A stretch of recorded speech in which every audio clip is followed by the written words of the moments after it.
Salam əziz həmvətənlərim. Bir məsələ ilə bağlı narahatçılığımı bildirmək istəyirəm. Aidiyyatı qurumlar güman eləyirəm ki, bu müraciətimi eşidər və bu qanunsuzluğu, özbaşınalığı, bu hüquqsuzluğu aradan qaldırarlar. Belə ki, bizə Sumqayıt şəhərindən bir neçə valideyn zəng eləyib və bildiriblər ki, Sumqayıtda bəzi məktəblərdə qız uşaqlarını, yəni hicablı qız uşaqlarının məktəbə gəlməsinlə bağlı məktəb rəhbərliyi problemlər yaradır.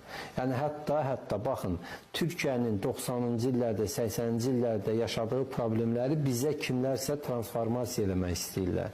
O ikna odaları dedikləri, inandırma otaqları deyilən bir otaqlar yaratmışlar o zaman Türkiyədə və hicablı xanımları çağırıb inandırırlar ki, başı açmaq lazımdır, bu lazım deyil, filandır, beşmükəndir. İndi də kimsə yerini bilməyən müdürlər, məktəb direktorları, müəllimlər, kimlərsə cəmaatın balalarını çağırırlar ki, sən başını niyə bağlıysan, sən evdə məcbur eləyirlər, sən niyə baş bağlıysan, sən cavan qızsan filan. Bu nədir? Hansı qanuna istinad edirsiniz siz?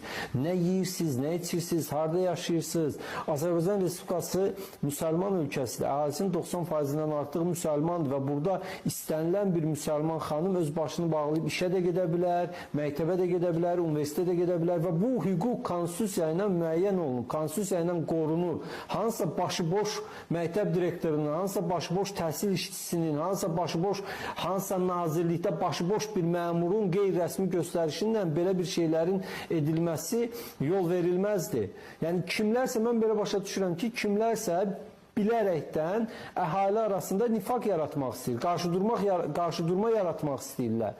Yəni insanların inancına, etiqadına necə dil uzada bilərsiniz? Konstitusiya ilə müəyyən olunmuş hüququ digər qanunlar məhdudlaşdıra bilməz. Konstitusiyada vicdan azadlığı var və hər bir insanın istədiyi dinə, qanunla qadağan olunmamış dinlərə, yəni o bilirsiniz də, bu qeyri-ənənəvi dinlər var, satanizm, nə bilim, şeytanizm, bizdə tərsinədir, satanizmə, şeytanizmə heç nə demir. Amma bir müsəlman görəndə, bir saqqallı görəndə, bir hicablı görəndə, bir namaz qılan görəndə elə bir cin şeytan görürlər.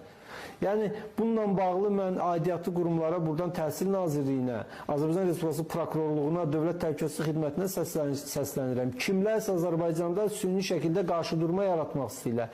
Dini zəmində insanları qarşı-qarşıya qoymaq istəyirlər. Bu araşdırılsın. Faktla bağlı qeyd edeyim, Sumqayıtda 17 saylı məktəbdə hicablı xanımların, qız uşaqlarının başlarını açaraq məktəbə gətirilməsinlə bağlı valideynlərə göstəriş veriblər.